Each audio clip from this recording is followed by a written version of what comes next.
notre vie de tous les jours, ça n'est pas l'ETI, ça n'est pas la PME, ce sont les start-up. Et je voudrais faire deux remarques préliminaires. La première, c'est celle-ci. Ne confondons pas le maillage nécessaire PME, ETI et compagnie et le monde des start-up. Les licornes appartiennent au monde des start-up, n'appartiennent pas au monde des ETI et PME. Pour moi, le phénomène de licorne est un phénomène important, mais c'est surtout la figure de proue.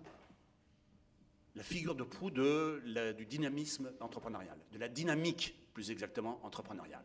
Si vous êtes capable de montrer que vous pouvez financer des licornes dans un territoire, et en particulier en France, par exemple, eh bien, vous aurez plus d'entrepreneurs qui vont rester en France, qui vont se financer en France, vous avez plus d'investisseurs qui vont venir en France pour financer vos start-up. Alors, comment y arriver ? Je suis d'accord avec vous, Madame le député, l'environnement du financement des start-up est beaucoup plus favorable en France qu'il ne le fut. J'ai même l'habitude de dire que l'écosystème français de la création d'entreprises est le meilleur au monde.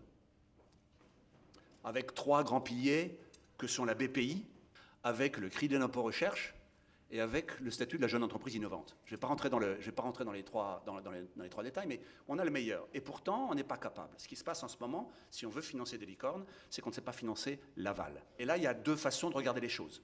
Ou on injecte de l'argent, à nouveau, par une modification fiscale des contrats d'assurance vie, bon, pourquoi pas, par une incitation fiscale ici, par une incitation fiscale là. Et on va faire en sorte que les grands institutionnels financent les start-up. L'argent ne s'investit que là où il voit une liquidité. Or, aujourd'hui, en Europe, on n'a pas.